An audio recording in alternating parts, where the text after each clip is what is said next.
So join us today on a sea day on the Sky Princess as we listen to a chat on stage between the cruise director and the captain of the Sky Princess cruise ship.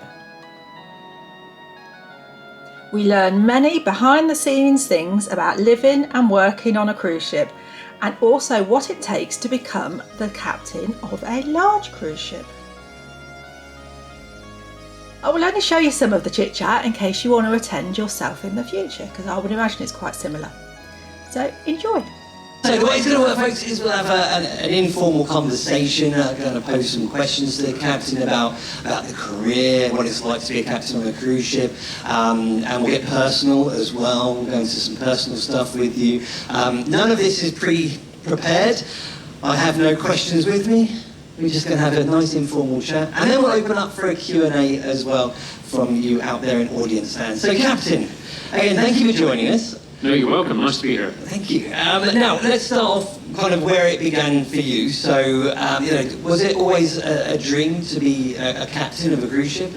It was actually never a dream to be working on a cruise ship or working really at sea unless it involved aeroplanes. All I ever wanted to do was fly, actually. So fleet air-on, maybe, flying jets off of aircraft carriers. And I stumbled into the world of being at sea 40 years ago. So is it 40 years with Princess? Or? It's 30 years with just over 30 years with Princess, wow. And I did 10 years with grey ships, the support ships of the Navy and the Army, the Royal Fleet Auxiliary. Oh my gosh, so 40 years at sea.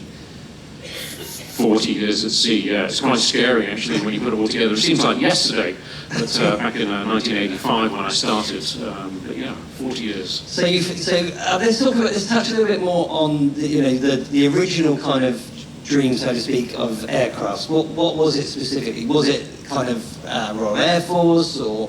Yeah, but I initially wanted to join the Fleet Air Arm and fly what's called a Phantom, F4 Phantoms, but I was brought up on naval air stations. So flying was kind of in the blood, and I always wanted to be flying. And I actually joined the Royal Air Force out of school, went into the Air Force to be a pilot, had a couple of medical recourse incidents, and thought, well, I'll go and do something that a friend had been doing, which was working in the Royal Fleet Auxiliary, and I kind of liked it. I meant to do just 2 years, 3 years, do the cadetship, get my qualification, then go back into the Air Force, and the rest would be history. But I was quite enjoying it, and I was flying in helicopters quite a bit. And during the course of that time, in the 10 years, I went and did my commercial pilot's license. Again, just to be flying. And when I was doing my commercial pilot's license up at British Aerospace in Prestwick, which did cost a significant amount of money, you'll understand I was young, free and single at the time, I bumped into the pilots of P&O Aviation. And bumping into the pilots of P&O Aviation, and also doing some flying over in, maybe I'll come back to it, Port Canaveral, I thought, that's a good career move. I'll get into P&O, I'll use my master's license for being at sea, join the ships, and I'll get a foot in the door, and I'll join P&O Aviation and fly their business jets. And I joined the company, and around about 3 months later, I met my wife-to-be, and P&O demerged and sold the aviation division. And squashed your dreams. Yeah, and 30 years later, I'm still here and enjoying it, so that's good, isn't it? So the focus went from aircraft and kind of flying up high to just flying along on the seas. Yeah, absolutely. There's a lot of things that are quite interchangeable between flying and being at sea. So they're both quite similar from the deck side, whether it's the navigation, stability, etc. So there's a lot of things that do mix. And quite a few people have gone from being at sea to flying, and a few people have gone from flying to being at sea as well. Right. Do you still fly now? Oh, I don't fly now. It became quite expensive. I could fly, rather scarily. The licenses are still valid, but I don't at the moment fly. Maybe in the future, who knows? Maybe. So never say never then. All right. So you got on your first ship, and how did your career progress from there? Yeah, so if I move on to being on the cruise ships, that the first ship I was on was the original Island Princess. So one of the ones that you see in the Love Boat series. I joined that out in India 30 years ago, and I joined as a navigator because I was already qualified with a master's license. On those ships we had single watch keeping, the only ships at the time that had all the way from cadet to masters, about 9 years. It's still roughly the same. So we get one license, and then we do some time at sea with that license. And then we go to college again, we do some more time at college, get another license, and then with that license, more sea time, back to college, university, and eventually you get the unlimited master's license. And then you have to go up to staff or safety officer and staff captain. Yeah, so through there you've gone from cadet to third officer to second officer to senior second officer to first officer to bridge manager to safety officer to staff captain to captain. Simple. When you took command of your first cruise ship, do you remember that day, that moment it happened? Yeah, absolutely, because it was in Tahiti. Yeah. Oh, that's a shame. It was tough, I have to say. But, yeah, the Tahitian Princess. I flew out via the office in LA where I signed the paperwork to say it's all my fault. You know? So you sign the paperwork and then down onto the ship, and I had a nice 10-day cruise handover that with the captain that was there at the time, and then we set off on the beautiful Tahitian itinerary. Yeah. And gorgeous ships. For those guests out there that aren't familiar with the older Princess ships, but there were, 670 guests, I think, something like that? Yeah, that's right. There were about 675, I think it was. Smaller ships, the Renaissance ships as they were, that we got them after Renaissance folded. And they are still around, actually, with Oceania, I think have got a few of them. So Tahitian, the Middle Royal Princess and the Pacific Princess were the small ships at the time. But when I started, the original Island Princess was the same size, the one you see on TV. And it was huge, it was a huge ship at the time. And over the years, of course, the size of the ships have ballooned up, and here we are now, on a ship that will become one of the smaller ships one day. Which is almost a medium-sized ship now, I think, isn't it? So is there much difference in being in command of, let's say, the Tahitian or, those smaller ships from a few years back, in comparison to commanding something like the Sky? The job description is the same. Obviously, the size and complexity is more on the bigger ships. So do you have to do further training on things like manoeuvring, or is the basic concept is all still accurate? The basic concept is all still accurate. Now, over the years, we have got more and more training. We've got our own training facility in Amsterdam, which I was part of the development of. And there we do a number of courses, including ship handling. So there's 4 different ship handling courses in those. And that helps everyone. And whether it's small or large, as you say, the principles are the same. It's just obviously on a bigger scale and a lot more momentum. A lot more. So you touched base there on the training facility in Amsterdam, isn't it? Is that right? That's correct. Now it's a simulator. I only know this because I've interviewed captains many times over the years. It's not because I'm clever. You wouldn't have thought that anyway. You've been on board long enough. But it's a simulator, isn't it? Where you get given a team and you go through incredible scenarios. Yeah, so over the years we developed our own. That there's no need for our own, but we saw a requirement, sort of a niche there for us. And it's the corporation, the Carnival Corporation, built the one that we've got now. The initial front runner to it was actually Princess Cruises started it in the same locale, not the exact location. But now we've got a very big facility. It's got 4 what we call full mission bridge simulators, and underneath the bridge we've got engine room simulators as well. So we get the technical officers and the deck officers all over there, at least once a year to do various courses, and we've got the mock-up of the bridge. Obviously it's scaled down slightly, but they are pretty big actually. Let's talk about manoeuvring this big girl. How is it? Is it easy? If you know how? I mean, it comes in time, doesn't it? It's like anything. So over time, you get used to what you're doing, and then it's the job. So it's the job, and hopefully we do the job well. And my wife still tells me how to park the car. So when you're backing up the car at home, you've got your wife saying, you're too close or you're going to hit the curb or something. Have you got somebody in your ear on the bridge doing the same thing? Actually, we do, yeah, and we do have the parking warning, like the beep, beep, beep in the car. But actually, it's the person on the aft mooring deck, and I find if the tone of the voice goes to the beep like it is in the car, you're getting close. So yeah. Yeah, because you can't exactly just look out the back window from the bridge and see how far away it is, can you? Yeah, well, we're looking at the back, but it's 300 metres away. Yeah? So the back's 300 metres away, so we're looking at all of that. And you get used to the visuals. But we've also got cameras, because when these ships came out, and I was used to it from a couple of other ships in the past as well, where you can't actually see the side of the ship. So you can't see the side of the ship when you're coming alongside. So we rely on cameras, or in the older days, someone hanging over the side saying you're getting close. Is there any ports that when you get onto a ship and you see the itineraries, is there ports that you see and you go, oh, this can be tricky? Or is it more just, is there other factors? Most of it's weather derived. So you get the port itself, the constraints of the port. Sometimes you'll see lots of water everywhere. Yeah? I don't know if many of you have been into St. Petersburg in the past when we went there. There's water everywhere, but the bit that we can go through is about 90 metres wide, yeah? And the ship's 330 metres long, yeah? And about 40 at the hull. So it's actually quite a narrow channel for us, so we're making sure we're going in the correct areas. And when the weather improves, the wind increases, obviously we've got lots of things to think about to get the ship down there safely. Southampton the other day when we departed, you probably didn't notice, but it got quite windy when we departed, yeah? And when it gets quite windy, it concentrates your mind somewhat when you're heading towards a narrow channel. So we've got that. As a port, I thought about this before, you've asked me before, and it could be just a single pier in the middle of nowhere, flat, glassy seas, which becomes a little bit of a challenge because you switch off a little bit, a bit like parking your car. It's a nice big space, and then you look and you're kind of in the wrong direction. So it can be like that. A port generally out here that probably all of the captains would say is a challenge at times is Valletta. Yeah, Valletta. It's a beautiful place to go into, yeah. But it can be quite challenging with wind, weather, and the constraints of the port that was built 100 years ago or more.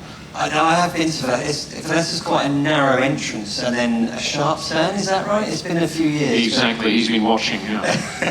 Let's talk a little bit about the power of the ship, because she's got some power. At your fingertips, so to speak. We've got thrusters balanced forward and aft, 10,000 horsepower each end. So we can go sideways with 10,000 horsepower. It's about the same as my car, I think. Yeah. So when it is windy, do you have to? Is that when you're going to rely on the thrusters and getting support from tugs? Do we still utilise the tugs or? Tugs depends on the ports, the age of the tug, the size of the tug. Obviously, we're a big ship, so we need big tugs. Sometimes the tugs are the power of, let's say, one of our tenders. Yeah? So they have to be reasonable. And occasionally, if we're thinking of tugs, depending on the port, we're probably thinking, should we be going in? But there are some ports that we do utilise tugs, and they're very handy and very strong, very powerful. Yeah. Favourite port of call? Do you have one? You've been around the world X amount of times. You've probably seen almost every coast. Is it possible for you to say, yeah, this is my favourite, or is it more an itinerary, or is it based on, I like this area for this area for this? Because it is a tough question. It's a very tough question when you've been around the world to a lot of places. It makes you actually appreciate home a lot, yeah? So when you've travelled a lot and enjoyed travelling a lot, appreciate your home ports. But it is difficult, there's so many places. If I was to say one, I then think about another. A lot of it's about sailing in and out, so you've got Sydney, the great arrival there, Valletta itself as well, when it's a nice day. When you're going in and out of the ports, it's more about the arrival and departure. If you were to pin me down to one, and it's quite ironic, I'd probably say Moorea in Tahiti, Opanahu Bay. It's just a spectacular place, and probably the reason we all came to see it in the first place, to see that sort of tropical foreign journey. It's beautiful. And the irony is I've never been ashore there. Have you not? No, because it's a really tight anchorage for us. So getting off the ship there as captain is a little bit of a challenge, because it is such a tight anchorage. And I mentioned this to the pilot out there the last time I was there last year, and he said, "Oh, you've got to come out here when you retire." And he said, "Come and stay." So I'll probably do that. So, other than that, do you have any hobbies? Yeah, my main holiday would be skiing, and I used to say I get as far away from the sea as possible and as high above sea level. So skiing is always a thing each year.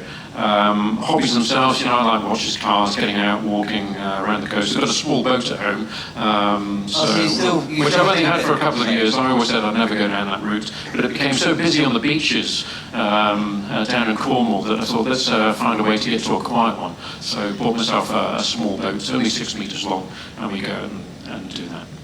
All right, typical day in the life. How does what does a captain's day look like? The typical day in the life is that there's nothing typical actually. So on a sea day, a regular sea day, nothing going on. It's been quiet at night. I've managed to sleep all the way through. I'll usually get up sometime between 6 and 7. We'll get the briefings on the bridge, see what the weather's looking like, see what's happening during the day, how we're progressing for the next port of call, any issues during the night itself. I check in obviously with the chief engineer, the hotel manager, the staff captain, the direct heads that are reporting to me, and that's taking a lot of the morning. And checking up on emails as well, and depending on where you are in the world, you wake up to everything that's come in from the US, and the email's a funny thing. When I started on the cruise ships, let's say, we had telexes would come in twice a day. And the telexes would come in. It was quite an important time of the day. And you get about 18 telexes. 18 for the entire ship. And now I'll get to wake up sometimes to 100 that have come in. Of emails. And you've got to read the email to make sure you didn't need to read the email. So that takes time in itself. Yeah, to make sure you can delete it. Exactly. You just touched base on the heads of departments. So you've got the ship's kind of split into sections. We've got the 3 major departments: the deck, the technical, and the hotel. We've got those 3 leaders there. So the second department, staff captain, and deck, and then you've got the chief engineer and the technical, obviously, and the hotel general manager for the hotel, which is the biggest department, obviously, on board. So you have you're in command of the ship. This is your ship. You work with your heads of department. But how much do you have to be involved with each department? A really good ship, I don't have to get involved at all. And you're only as good as the team here. So we've got a fantastic team here on Sky Princess. I've worked with some great teams over the years. And everyone's doing their jobs. And hopefully, as the captain, you're only making some of the final decisions, the harder ones, and having to know what's going on throughout the entire operation, obviously. And whether it's in the entertainment department, or whether it's on that sort of the main point of the safety of the ship up there on the bridge, the direction of the ship, the navigation, the safe navigation. It's all compounded into one for us. Favourite music? Favourite, that despite the hair, I was always into the heavy rock, so probably the more heavier stuff, heavy rock. Any bands, groups that the guests may be familiar with? Bands, eras, maybe present, maybe Foo Fighters, past Pink Floyd, Thanks for the first question then. Okay, I saw someone's hand. There we go, just on the second row. Thanks, Prashant. You don't have to go to the gym today, mate. You work out now. My name's David. When it's very rough, like when we came out of Southampton, is that rough for you, or was that just nothing?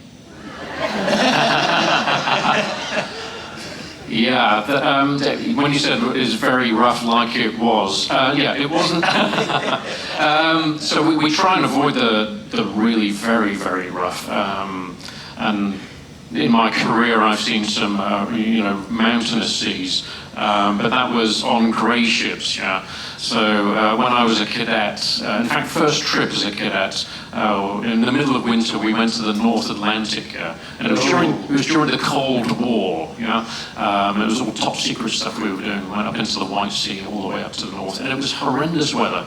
And I only know now that it was horrendous weather, because at the time I just thought it was quite exciting, all of this movement, etc. And I was on one watch up there when the water covered the entire forward deck of the ship. It was bubbling coming up towards the bridge, and I thought, well, that's quite exciting, isn't it? And I looked around and I saw the second officer, who was white, all his colour had gone, so I've seen some rough weather. We try and keep away from it. The weather the other day was rough, but I wouldn't say it was extremely rough. And you see with the experience of cruises as well, new cruisers will wonder what on earth's going on, when's it all going to stop? People that have cruised quite a lot will say, when's it going to get worse? And then the people that have cruised an awful lot will say, that when's it going to get rough? So. Yeah, there are variations, but we do try and keep away from it, and we try to make it as comfortable as possible for everyone. Okay, we're about quarter way up there. Yeah, good morning, I'm Tom. I just wondered, with the growth of ships and the sort of limits now in some of the world around passenger numbers, do you think cruise companies will start to limit the size of vessels, or perhaps introduce some smaller ships going forward, or do you think they'll keep getting bigger and bigger? I think at some point the limit's going to be met on size. At the moment there are bigger ships coming out. As you know, maybe the Royal Caribbean ships are very large at the moment, with a lot of people on board. They trade in areas where at the moment it's perfectly accepted and in fact encouraged for people to come in and bring money into the local economy. But yeah, you're right, there are some ports and some countries around the world that are just looking at tourism, not just ships, but tourism in itself. How that affects them, who knows? I think recently one of the Canary Isles is saying it's backfired a little bit, or the Balearics, I think it was, wasn't it? It was in the news, saying they're at the moment suffering from lack of tourism. So, yeah, I think there's going to be a happy medium on ship size. Obviously, there's economy and scale, but there's economy and comfort for everyone on board as well. But yeah. All right, we've got time for one or two more questions, so definitely one. Hi. Hi, my name's Julian from Australia. Gentleman here asked exactly what I wanted to know. But there's something else more trivial, perhaps, and that is, does the captain of the ship still have the right or the duty or the license, whatever, to marry people? And perhaps a little bit tasteless, also to bury? Like, conduct a funeral, because I have heard of some pretty macabre situations where, somebody didn't come back. That was about 50 years ago. What, someone just didn't come back? Well, he was accounted for, but it wasn't widely publicised. Yeah, the burials take place on deck 13.